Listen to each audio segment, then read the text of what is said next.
Welcome back dears. എന്തൊക്കെയുണ്ട് വിശേഷങ്ങൾ? എല്ലാവർക്കും സുഖമെന്ന് വിശ്വസിക്കുന്നു. അപ്പോൾ രാവിലെ ദേ നല്ല അടിച്ച് പതപ്പിച്ചൊരു ചായയായിട്ട് നമ്മുടെ ഇന്നത്തെ ദിവസം തുടങ്ങുകയാണേ. അപ്പോൾ നമ്മുടെ എല്ലാ നാളത്തെ സ്ഥിതി എന്താണെന്ന് ഒന്നും അറിയത്തില്ലല്ലേ. പെട്രോളും ഡീസലും എല്ലാം പ്രശ്നമാവെന്ന് പറയുന്നു. ചിലപ്പോൾ ഇനി ലോക്ക്ഡൗണും വരുമെന്ന് പറയുന്നു. ഇനി എങ്ങനെ വരുമെന്നും അറിയത്തില്ല. ഒരു ഐഡിയ ഇല്ല എന്താകുമോ എന്തോ.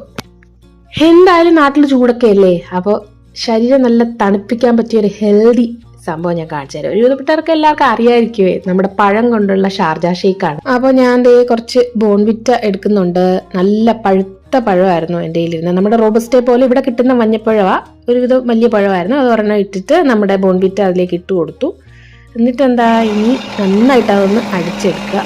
പാല് ഞാൻ ചെറുതായിട്ടൊന്ന് കട്ടിയാകാൻ വെച്ചിട്ടുണ്ട്. നല്ലതായിട്ട് കട്ടിയായിട്ട് ഉടച്ചെടുത്താൽ കുറച്ചും കൂടെ നല്ലൊരു എന്താ പറയുക തണുപ്പും ഒരു സുഖം കിട്ടും. പക്ഷെ എനിക്ക് അത്ര തണുപ്പ് വേണ്ടാത്തതുകൊണ്ട് ഞാൻ ഈ രീതിയിൽ ഹാഫ് ഐസ് ആക്കി എടുത്തിട്ട് നമ്മൾ അടിച്ചു വെച്ച ആ പഴത്തിൻ്റെയും ബോൺവിറ്റയുടെയും കൂട്ടിലേക്ക് പാലൊഴിച്ചിട്ട് വീണ്ടും നമ്മുടെ മിക്സിയിൽ അടിച്ചെടുത്തു. പഴത്തിനും പിന്നെ നമ്മുടെ ബോൺവിറ്റയ്ക്കും ഒരുവിധം മധുരമുള്ളതുകൊണ്ട് പഞ്ചസാരയൊന്നും ചേർത്ത് കൊടുത്തില്ല കേട്ടോ. അതിൻ്റെ ആവശ്യമില്ല. വേണമെങ്കിൽ ചേർത്ത് കൊടുത്താൽ മതി. വേണമെങ്കിൽ ഡേറ്റ്സ് ഒക്കെ ചേർത്താൽ കുറച്ചും കൂടെ ഹെൽത്തിയാണ്. ഞാനിപ്പോൾ സിമ്പിളായിട്ട് ഇങ്ങനെ ഒന്ന് കുടിച്ചാൽ നമുക്കെല്ലാം കുടിക്കാം കേട്ടോ. കാരണം നല്ല ഹെൽത്തി അല്ലേ. ഇപ്പോൾ രാവിലെ ദേ രാക്കെ ഓഫീസിലേക്ക് പോകാൻ ഇറങ്ങാണ്. അങ്കൂന് April 6 ക്ലാസ് തുടങ്ങും കേട്ടോ, പുതിയ വർഷത്തേക്കുള്ളത്. അതേ രാക്കെ പോകാൻ നേരം എന്തോ ഒരു വെയിലാണെന്നറിയാമോ. പക്ഷെ നല്ല വെയിലാണെങ്കിലേ നമ്മുടെ വെളിച്ചെണ്ണ ഉരുകുന്നില്ല. അതെന്താ റീസൺ എന്ന് എനിക്ക് അറിയത്തില്ലേ. ബ്രേക്ക്ഫാസ്റ്റ് ഞാൻ ബ്രൗൺ ബ്രെഡിൽ കുറച്ച് ജാം തേച്ച് ഒന്ന് ടോസ്റ്റ് ചെയ്ത് ജാം തേച്ച് പിന്നെ ആപ്പിളും പഴവുമായിട്ടാണ് രാക്കയ്ക്ക് ബ്രേക്ക്ഫാസ്റ്റ് കൊടുത്തത് കേട്ടോ. അത് മതി എന്ന് പറഞ്ഞു. ഞാൻ പറഞ്ഞല്ലോ രാക്കയുടെ വായിക്ക് കുറച്ച് പൊട്ടലുണ്ടായിരുന്നു.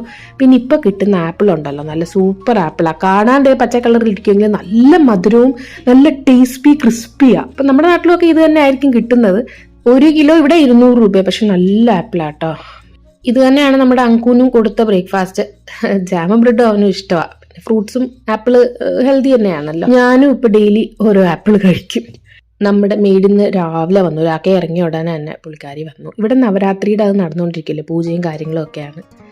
അപ്പോൾ എന്തായാലും മെയ്ഡ് വന്ന് പോയതിന് ശേഷം ഇനി ലഞ്ചൊക്കെ ഉണ്ടാക്കാൻ കയറണം. കുറച്ച് സ്ട്രോബെറി വാങ്ങിച്ചിട്ടുണ്ടായിരുന്നു, അതൊന്ന് കഴുകാനിട്ടു. ഞാൻ പറഞ്ഞല്ലോ സ്ട്രോബെറി വാങ്ങുവാണെങ്കിൽ നല്ല ഉപ്പ് വെള്ളത്തിലിട്ട് കുറച്ച് നേരം വെച്ചിട്ട് അതിനുശേഷം നമ്മൾ കഴിക്കുകയോ അല്ലെങ്കിൽ ഫ്രിഡ്ജിൽ വെക്കുകയോ ചെയ്യാവൂ. കാരണം അതിനകത്ത് പാറുകാലി പഴുതാരയെന്ന് പറഞ്ഞൊരു സംഭവം, സെൻറ്റിപ്പീഡ് എന്ന് ഇംഗ്ലീഷിൽ പറയും, അത് കാണും. അപ്പോൾ നമ്മളൊന്ന് സൂക്ഷിക്കണം. ഇനിയൊന്ന് അൺബോക്സിങ് നമ്മുടെ തുണി നനയ്ക്കാൻ എടുത്തപ്പോഴാണ് ഓർത്തത്. ഇതാണ് ഞാനിപ്പോൾ വാങ്ങിയത് ഡിറ്റർജൻറ്റ് ലിക്വിഡ് കേട്ടോ. ഇത് സംഭവം നല്ലതാണ്. ഞാൻ കുറേ നാളായിട്ട് ഇപ്പോൾ ഇത് തന്നെ വാങ്ങിയത്. ലാവൻഡർ ഉണ്ട്, പിങ്ക് ഉണ്ട്. സംഭവം പിങ്കാണ് എനിക്ക് കുറച്ചും കൂടെ ഒരു നല്ലൊരു പ്ലസൻറ്റ് സ്മെല്ലായിട്ട് തോന്നിയത്. അപ്പോൾ ഞാൻ പിങ്കാണ് കൂടുതൽ ഇപ്പോൾ വാങ്ങുന്നത്.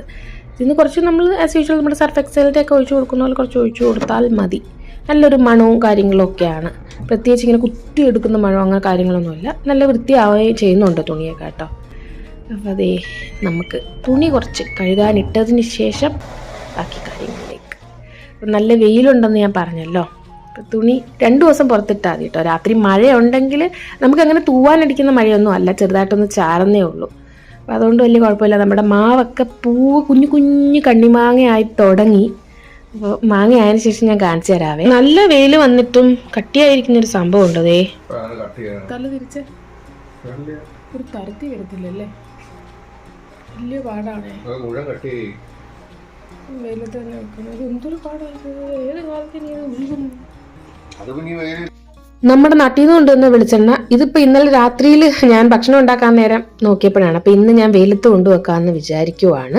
നമ്മുടെ പാരച്യൂട്ട് തന്നെ ഉണ്ടല്ലോ തലത്തേക്ക്, അത് ഉരുകിയിട്ടുണ്ട്. പക്ഷെ നാട്ടിൽ നിന്ന് കൊണ്ടുവന്ന ഈ എണ്ണ പാറ പോലെ ഉറച്ചിരിക്കുക. വെയിലത്ത് ഞാൻ കൊണ്ടുവന്ന് ഉരുക്കി തിരിച്ചു വെച്ചാലും പിറ്റേ ദിവസം വീണ്ടും കട്ടിയാകുകയാണ്. തലയിൽ തേക്കുന്ന നമ്മുടെ പാരച്യൂട്ടിന്റെ ആ എണ്ണയ്ക്ക് കുഴപ്പമില്ലെന്നേ, അത് ലൂസായിട്ട് തന്നെ ഇരിക്കുക. നമ്മൾ എണ്ണ തേക്കാൻ എടുക്കുമ്പോൾ ലൂസായിട്ടിരിക്കുക. ഈ എണ്ണയാണ് ഇങ്ങനെ പാറ പോലെ ഉറച്ചിരിക്കുക എന്ന് പറയത്തില്ല. അതുകൊണ്ട് രാത്രിയിലൊക്കെ വലിയ ബുദ്ധിമുട്ടാണ്. ഞാനത് ഉരുകിയിട്ടൊരു കൊച്ചു പത്രത്തിൽ മാറ്റി വെക്കും. പക്ഷെ കഴിഞ്ഞ ദിവസം അത് കഴിഞ്ഞായിരുന്നു.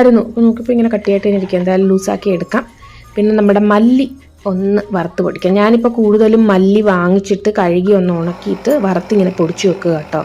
നമ്മുടെ ലഞ്ച് ഇന്ന് ഇഡലിയും ചട്നിയും സാമ്പാറുമാണ്. ചട്നി എന്ന് പറഞ്ഞാൽ വെളുത്തുള്ളി ചമ്മന്തിയാണ്. തേങ്ങയും വെളുത്തുള്ളിയും മുളക് പൊടിയും കൂടെ ഒന്ന് അരച്ചെടുത്തിട്ട് അതിലേക്ക് കുറച്ച് വെളിച്ചെണ്ണയും കൂടെ ഒന്ന് ചാലിച്ച് മിക്സ് ചെയ്ത് വെച്ചു.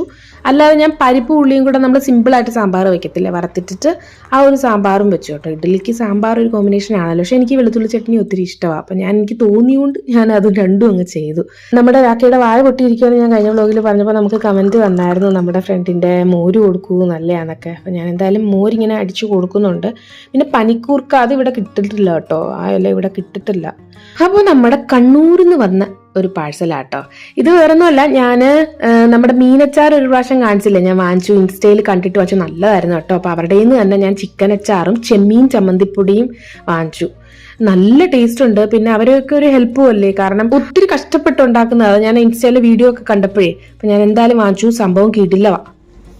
നമ്മുടെ ടൗൺഷിപ്പിന് ചുറ്റും നല്ല ഭംഗിക്കിപ്പം നിൽക്കുന്ന ഒരു മരം, പൂവ് മരം എന്ന് പറഞ്ഞാൽ ഇതാട്ടോ. റെഡ് കളർ നല്ല ഭംഗിയുണ്ട്, തൂവല് പോലെ. പിന്നെ അതേ ഈ സൈസിലെ പൂവുണ്ട്.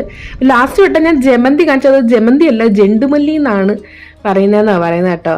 അപ്പോൾ അങ്ങനെയുള്ള കുറേ പൂക്കൾ ഇപ്പോഴും ഉണ്ട്. ഇനി ഒരു മാസം കണ്ട് അതൊക്കെ പൊഴിഞ്ഞു പോകും. പിന്നെ നമ്മുടെ കിളി, ഈ കിളി കൂട് വെച്ചപ്പോൾ ഞാൻ കാണിച്ചില്ല, എനിക്ക് തമിഴ് പേപ്പർ, ഇത് എവിടുന്നാണ് ഇവിടെ തമിഴ് പേപ്പർ വന്നതെന്നൊക്കെ പറഞ്ഞു. അപ്പം നമ്മുടെ ഒരു ഫ്രണ്ട് പറഞ്ഞു, പുള്ളിക്കാരി തമിഴ്നാട്ടിലാണേ, അവിടുന്ന് വിട്ട കിളിയാന്ന്. അപ്പം ഞാൻ നന്നായിട്ട് നോക്കണേന്നും പറഞ്ഞിട്ടുണ്ട്. നന്നായിട്ട് ഞാൻ നോക്കുന്നുണ്ടേ, ഡെയിലി പൂച്ചേന്നും ഒക്കെ രക്ഷിച്ച് മുട്ടയൊക്കെ ആയിട്ടുണ്ട്. അതകത്തിരിക്കും അസുഖമായിട്ട്.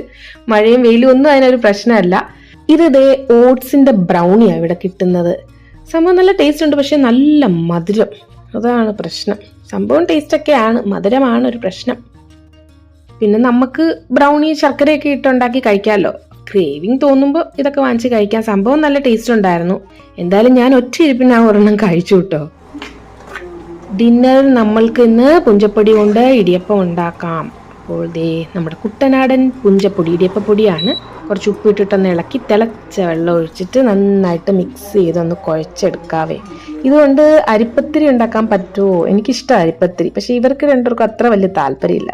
ഇടിയപ്പവും ഇവർക്ക് വലിയ താല്പര്യമില്ല. പുട്ടുകാരാണ് ഇവർ. ഞാൻ എന്തായാലും ഇതേ ഇടിയപ്പം വിഴിഞ്ഞ് വെച്ചു. പെട്ടെന്ന് നമ്മുടെ ഇഡലി ഉണ്ടാക്കുന്ന ഇൻഡക്ഷൻ കുക്ക് ടോപ്പിൽ വെച്ചിട്ട് പെട്ടെന്ന് ആവി കയറ്റി എടുക്കാമല്ലോ. അപ്പോൾ അത് വിഴിഞ്ഞിട്ട് സംഭവം സെറ്റാക്കി എടുക്കുന്നുണ്ട്. കൂടെ ഞാൻ ഇന്ന് കറിയായിട്ട് മുട്ടക്കറി എന്ന് വെച്ചാൽ ഉരുളക്കിഴങ്ങൊക്കെ ഇട്ട മുട്ടക്കറി കേട്ടോ. അതും ഒരു 1 പോട്ട് കുക്കർ സെറ്റപ്പിൽ ദേ ഉരുളക്കിഴങ്ങ് ഇട്ടാൽ കുറച്ചും കൂടെ ഒരു കൊഴുപ്പ് കിട്ടും. പിന്നെ എപ്പോഴും ഉണ്ടാക്കുന്നതിൽ നിന്ന് കുറച്ച് വ്യത്യാസമുണ്ട്, ഒരു ഗ്രേവി കൂടുതൽ കിട്ടും. നമ്മൾ മുട്ടക്കറി പോലെ തന്നെ, പക്ഷേ ഉരുളക്കിഴങ്ങ് ഇടുമ്പോൾ അതിൻ്റെ ഒരു ടേസ്റ്റും കൂടെ വരുന്നുണ്ട്. സംഭവം നന്നായിട്ടുണ്ട്. നമ്മുടെ ഇടിയപ്പവും മുട്ടക്കറിയുമാണ്. അപ്പോൾ കറി ഇന്ന് കുറച്ച് കൂടിപ്പോയി, നല്ല രീതിയിൽ നല്ല ക്വാണ്ടിറ്റിയിൽ കിട്ടി. അപ്പോൾ ഇതൊക്കെയാണ് ഇന്നത്തെ വിശേഷം. നിങ്ങൾക്കൊക്കെ സുഖമാണോ? ലോക്ക്ഡൗൺ ഒന്നും വരാതിരിക്കട്ടെ. ഇന്നത്തെ ദിവസത്തെ ഈ കുഞ്ഞു വീഡിയോയും അങ്ങനെ ഇവിടെ വൈൻഡപ്പ് ചെയ്യാണ്. ഒത്തിരി സ്നേഹത്തോടെ എല്ലാവർക്കും thank you so much. Bye bye dears.